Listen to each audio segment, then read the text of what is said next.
Entonces, me parece que nobleza obliga a pedirle al señor Luis Porta que él, con en breves palabras, se presente.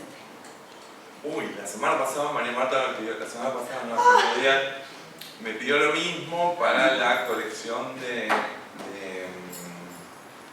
vamos a presentar después de este encuentro. Y lo primero que me resonó era un libro que estaba leyendo que es acerca de los muertos que habitan en nosotros, que no es el de Desprez, sino que es el de una francesa que se llama Aurevilliers, que en realidad ella cuenta cómo en pandemia tuvo que hacerse cargo de sostener en términos afectivos, ella es rabina, y tuvo que sostener entierros de gente de la comunidad judía durante la pandemia. Y entonces dijo, es la primera vez, dice en el texto, que tuve que hacerme cargo de esto de manera no presencial. Es decir, se hizo cargo de esto de manera virtual. Y tenía que acompañar a gente que no conocía. Y ella dice, por primera vez me sentí narradora. Dice, narradora de historias. Frente al dolor, ¿no? Que significaba, frente al dolor que significaba aprender, ¿no? En ese momento tan particular de la humanidad como fue la pandemia, atender esta condición del abrazo sin abrazar, ¿no? Esto lo plantea Donna Haraway en el último texto, el de los cristales, que plantea la posibilidad de lo que ellos llaman los ojos táctiles, ¿no? En realidad ella está hablando de dos sentidos, ¿no? El de la vista y el del tacto, y los está entrelazando, ¿no? Y en realidad lo que nos está diciendo es que podemos tocar sin tocar y que podamos ver tocando, ¿no? De alguna manera, ese ejercicio o por lo menos esa definición que pone Aurevilliers en términos de pensarse como narradora, es una narradora que atiende, que ve de manera táctil. Y esto me parece interesante, por eso que cuando María Marta me dijo también cómo te definirías, me definí como narrador, pero en realidad yo ya me había definido como alguien que le gusta escuchar historias y que le gusta contar historias. Pero esas historias que de alguna manera narro y que me gusta mucho escuchar, se retrotraen, podríamos decir, a lo que Arfuch llama la marca de infancia. Y la marca de infancia, en mi caso, está asociada a quien tiene en mí la posición maternante, que es mi abuela. Entonces, no solo era la planta de mandarinas, sino también era las historias que contaba y la posibilidad de viajar a través de esas historias, ¿no? Que me hacían ser lo que era, ¿no? Quien realmente me ve, tocándome, ¿no? Quien realmente me ve tocando y quien tiene un profundo respeto por eso, ¿no? Buenísimo. Iba aparte inmediatamente hablando de profesores memorables y de narrativa biográfica, iba a llevarte un poco como a tu infancia, ¿no? Para preguntarme, un tipo tan prolífico y que parece tan determinado, ¿dónde vos, ya de alguna manera me lo contaste, ¿no? ¿Dónde surge tu don docente? ¿Dónde vos sentiste yo quiero ser un docente? ¿O te lo fui encontrando y lo fui encontrando, ¿no? Pero retrotrayéndome esa marca, también tiene que ver con mi abuela, ¿no? Mi abuela maestra, mi abuela que era reconocida en el pueblo por ser la maestra de todos los jóvenes y los adultos, y yo salía con ella y orgulloso porque la reconocían y parecía que había sido una buena buena maestra. Ahí tenemos a la primera memorable entonces. Sí, seguro. Esa sería. Sí, está claro. Originalmente yo nunca había pensado en la docencia como, digamos, como en términos de la profesión, de mi profesión, pero en realidad, encontré en la docencia ese hueco que llenó de vida mi existencia. ¿Lo encontraste y ni terminaste el nivel secundario? No, porque yo primero vine a estudiar ciencias económicas y estudié varios años ciencias económicas y después empecé a estudiar historia, pero en realidad empecé a estudiar historia porque me interesaba estudiar relaciones públicas. Algo que tuviera que ver con las humanidades, porque sabía que yo... Hay una característica que tengo, que cuanto más... digo esto que Kusama hace muy bien en términos de la relación entre el punto y el todo, y el todo y el punto, sí, que es característico en Yayoi Kusama. Es una característica, digamos, mías, esa, ¿no? Que tiene que ver con que cuanto más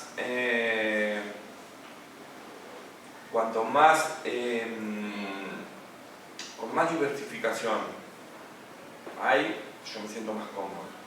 Cuanto más, para mí es más potente el mundo cuando en realidad más diversificado es en términos no solo de las acciones que yo puedo tomar, en términos de las decisiones que puedo tomar, sino de las decisiones que toman otros con respecto a esa vinculación entre el punto y el todo. Entonces, cuanto más diversificado estoy, más potente soy yo, más creativo estoy. Entonces yo tenía que estudiar, o me interesaba algo que tuviera que ver con las relaciones humanas. Esto, con la condición humana, con siempre mucho interés por el arte, por cuestiones que tienen que ver con las manifestaciones artísticas, siempre con la producción artística, pero un interés particular por eso, pero es una cosa que no fui efectivamente educado para eso, ¿no? No fue un aprendizaje mío en mi familia, no, fue, digamos, como una acción, no, o por lo menos no acción, pero sí fue algo incorporado en mí a partir de, yo creo, de la literatura, que fue, sí, la literatura fue clave para esa apertura al mundo. Sí, sí. ¿Recordaste? Hoy. Perdón, no te interrumpo. Decime. ¿Algún qué? ¿Libro? Yo, los libros recordás todos, de hecho, como te dije, presentate. No, libros. Mi mamá tenía algo. Mi mamá me regalaba todos los meses dinero. Y yo vivía en un pueblo muy pequeño, de muy pocos habitantes, que no había librería. Entonces, a las bibliotecas que accedía eran a la biblioteca o de mi maestra, que me dejaba ir a leer, o accedía en los libros que yo me compraba a partir del dinero que mi mamá me daba, o de mi trabajo, porque trabajé desde muy pequeñito yo, en un almacén, en una estación de servicio, siempre trabajé, entonces tenía mi propio dinero y invertía en libros, como se lo haciendo ahora para mí, gasto. Quizás venga de ahí. Y la primera colección que compré fue la de las tapas amarillas, Hombrecito, bueno, toda la colección, digamos, de tapas amarillas. Esa fue la primera colección que leí. Sí. Iba a ir un poco hacia tu juventud y... Corazón. Sí. Hay otra cosa, perdóname. Mi mamá compraba libros a la gente que venía a vender a la casa. En el aula. Entonces compraba colecciones. Yo leía diccionarios, por ejemplo, el Sopena ilustrado. Lo leía, porque tenía imágenes, tenía figuras, leía eso. Después hay algo que se llama la Gran Enciclopedia de los Pequeños, que tenía 9 o 10 tomos y sabía todos. Y había otra cosa que yo siempre actuaba. En la escuela, en el jardín, ¿no? Siempre actuaba, siempre estaba... Entonces, siempre recitaba, siempre leía poemas, siempre... Bueno. Y me acuerdo de ese libro de los pequeños, me puedo acordar uno clarito, que es del circo, por ejemplo, que es en memoria. de la infancia. Y compraba eso mi mamá y compraba también colecciones de geografía. Colecciones sí, porque geografía, de geografía universal y todo eso. Y yo leía eso. En mi casa leía eso. ¿Y vos, bueno, en tu infancia, en tu adolescencia, vos sentías resonar en otros amigos? ¿O eras un pibe un poco solitario? No, ¿Eras porque también íbamos a la vía del tren y andábamos hacíamos karting nosotros, andábamos en karting, recorríamos todo el pueblo jugando a la bolita.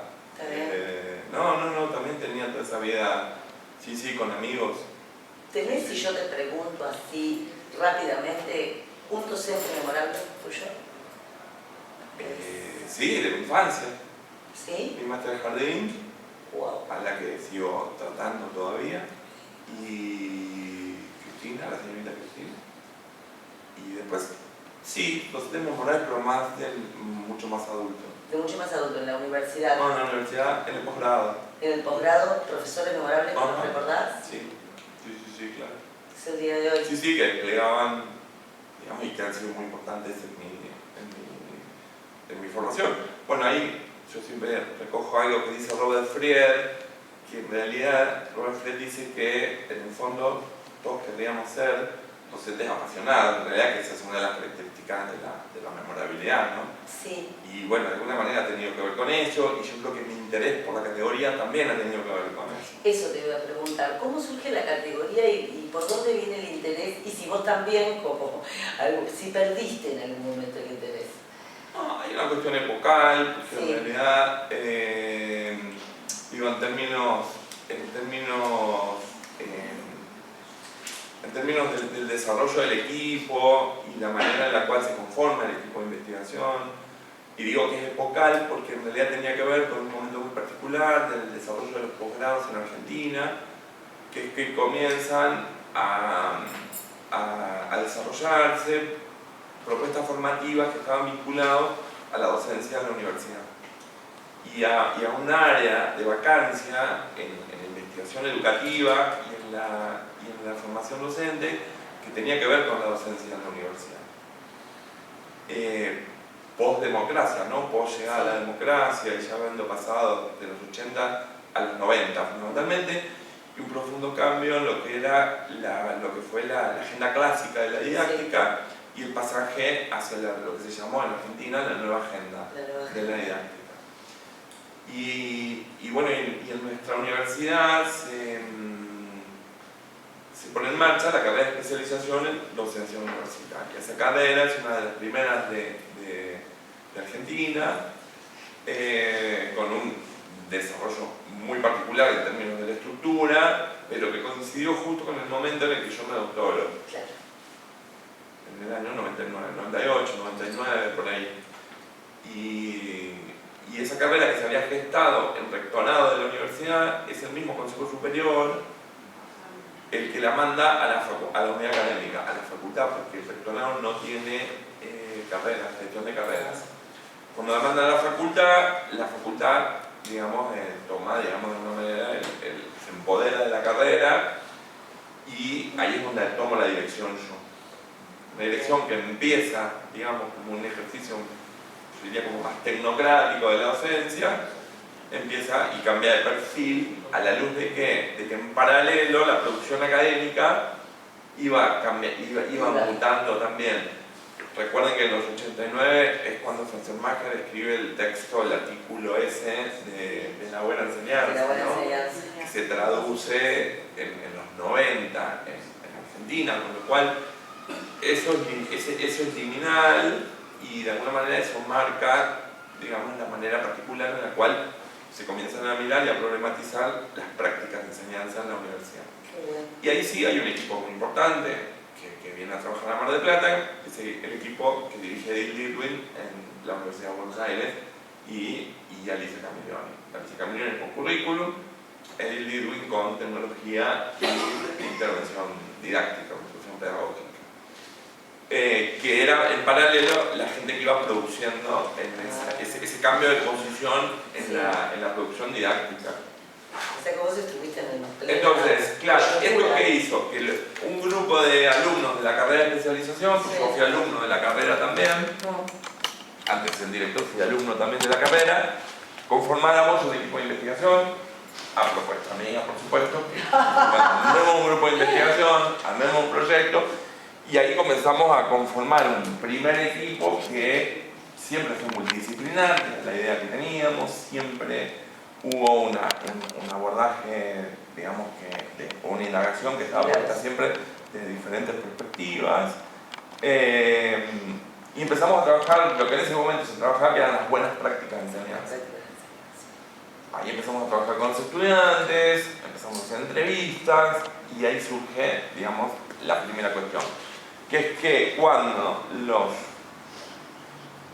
vamos a entrevistar a los profesores y las profesoras acerca de las buenas prácticas, los profesores nos hablaron de sus vidas. Para esto yo ya venía con un vínculo muy fuerte con un equipo de la Universidad de Granada, que es uno de los equipos más importantes de investigación narrativa, que es el que dirige Antonio Bolívar, en ese momento dirigía Antonio Bolívar y Manuel Fernández Cruz y Jesús Domingo, que tienen un libro clásico de la investigación narrativa, algunos son amigos personales. Entonces yo ya venía con el abordaje, y yo había hecho la tesis doctoral en ese equipo, que si bien no tenía un abordaje biográfico, sí tenía registros de otras textualizaciones. Trabajé con dibujos, trabajé con narrativas de estudiantes, hice una cosa algo distinta a lo que se acostumbraba en ese momento, por lo menos en España. Y esto viene a que, cuando los docentes empezamos a entrevistar a los docentes, nos empezaron a hablar de sus vidas. Entonces ahí sí nosotros entramos de lleno a la condición biográfica, digamos, más que a las prácticas. Es decir, que hacíamos una investigación acerca de las vidas de esos profesores y profesoras, y no una investigación acerca de qué hacían en la práctica. ¿Sí? Porque en realidad sosteníamos otra hipótesis, que en realidad sosteníamos otra cuestión, que es que en realidad no podíamos separar el desarrollo profesional, la formación, la historia, todo lo profesional de la vida. Eso era romper también una perspectiva de campo. Total, por eso que en realidad separaba el desarrollo profesional de la vida. Sí, los estudios más tecnocráticos, vocacionales técnicos, estaban como más en vigencia, siguen estando como más en vigencia. En ese aspecto, ¿qué tipo de obstáculos, como académico, ya como director del grupo de investigación, qué tipo de obstáculos vos encontraste que tengan que ver incluso con los prejuicios y con toda esta dureza de otro tipo de... No, yo creo que hubo una primera tensión, fueron yo creo dos tensiones muy importantes. Una, cuando empezamos a trabajar la categoría buena, y esa es la segunda, es la pasión. Una es la categoría cuando fuimos por lo bueno, que en realidad es una posición del grupo, porque fuimos por lo bueno, porque hasta ese momento, y aún hoy, se sigue investigando desde una perspectiva, yo digo, pesimista de la educación. Entonces, siempre vamos a buscar lo mal que los profesores enseñan, lo poco que aprenden los estudiantes, lo mal que está el sistema educativo, lo mal. Entonces, nuestra posición era ir por lo bueno. Hay mucho bueno que se está haciendo, hay estudiantes que aprenden en contextos muy complejos, hay docentes que enseñan en contextos muy complejos y los estudiantes aprenden. Esto hay que recuperarlo. Esa era una posición y sigue siendo una posición del equipo. Esto fue lo que nos permitió poder entrar a las aulas. Esto fue lo que nos permitió que nos autorizaran a entrar a las aulas, porque no íbamos desde una perspectiva evaluativa a ver lo que hacían, ni punitiva, que era lo que la investigación hacía, ni íbamos a hacer investigación denuncia. ¿Sí? Esto fue importante. Y después la otra cuestión que también fue como tensionante fue cuando empezamos a trabajar aquellas categorías que tenían que ver con las dimensiones emocionales, afectivas, entendiendo que hay toda una perspectiva en el campo de la educación muy centrada en lo que se llaman las neurociencias, toda la cuestión como más experimental, si se quiere, del cerebro ligada a la educación, cuando nosotros nos centramos en la condición de intersubjetividad. Digo, ahí hay una tensión y hay una posición nuestra con respecto a esto.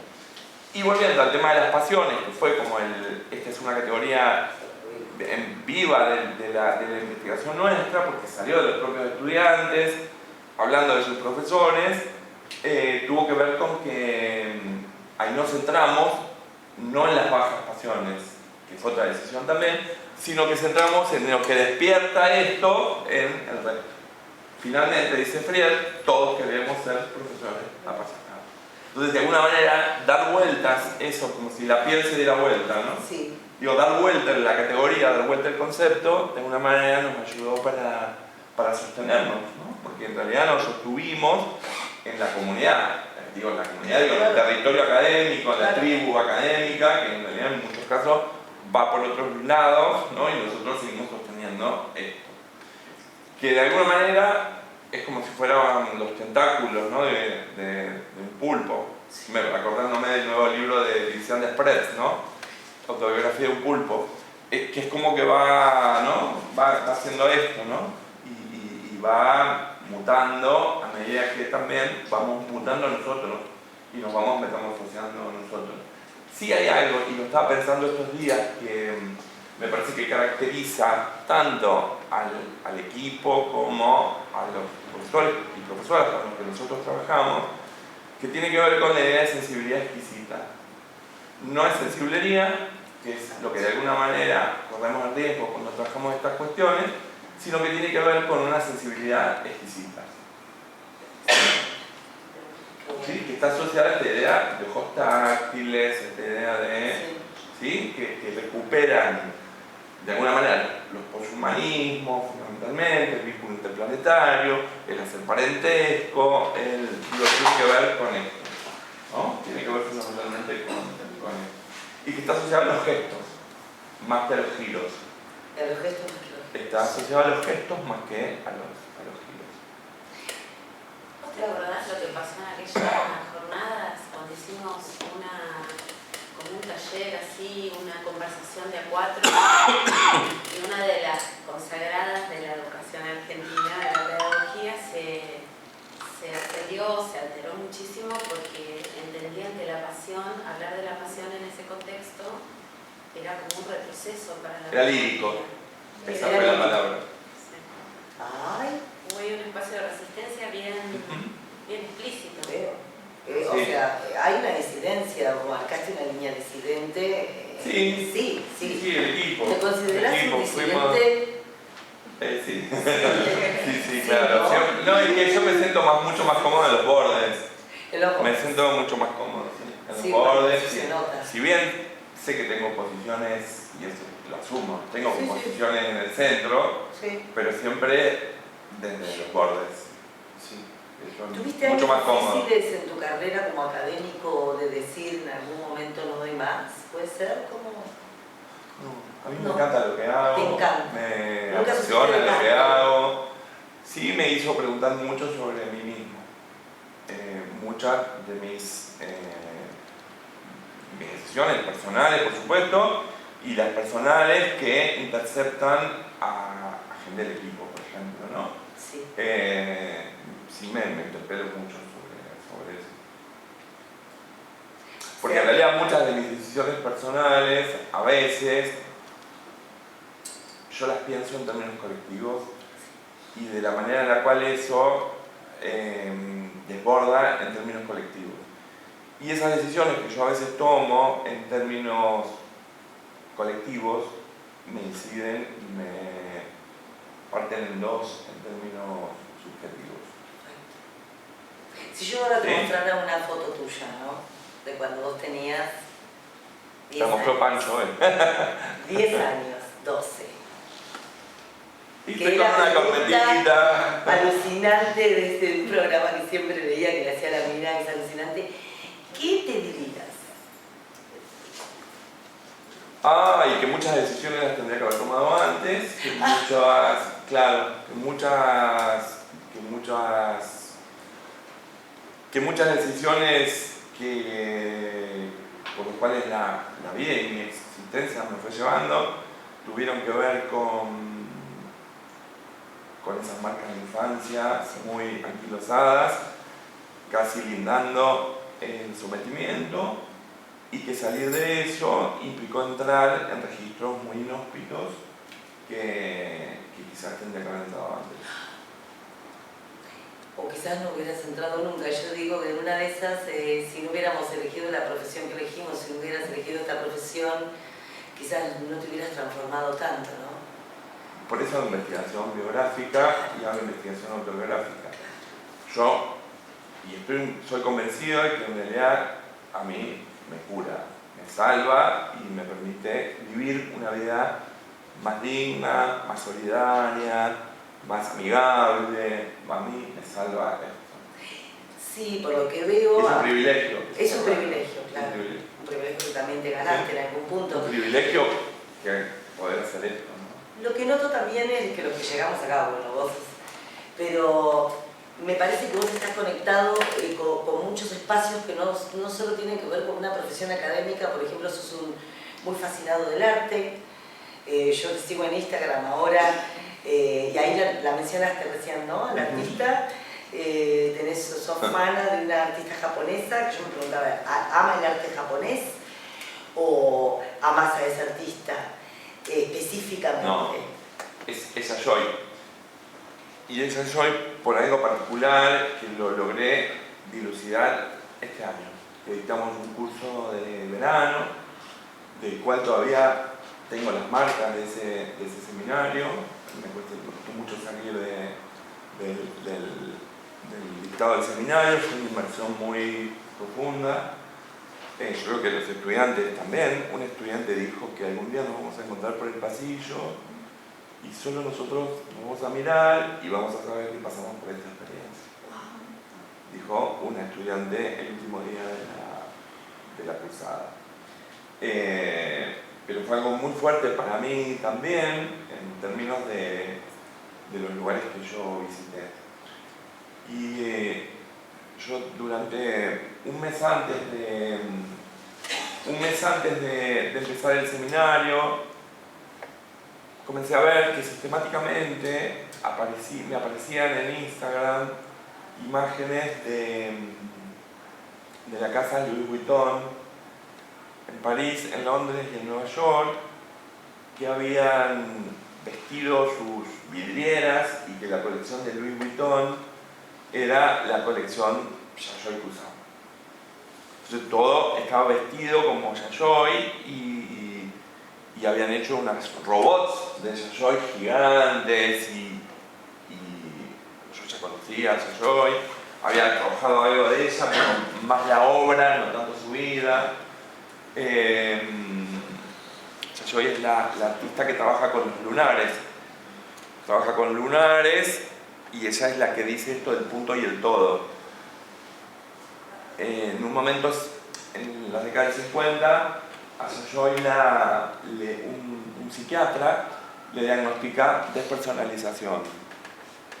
Y la única manera que ella tuvo de vivir fue a través de los lunares. Ella veía lunares en su cuerpo, veía lunares en las paredes, veía lunares en los manteles, dice, y era lo único que logró salvarla. Hoy tiene 94 años, cumplió hace unos días y está viviendo en un psiquiátrico por decisión propia. Vive en un psiquiátrico donde tiene su estudio también y donde sigue produciendo.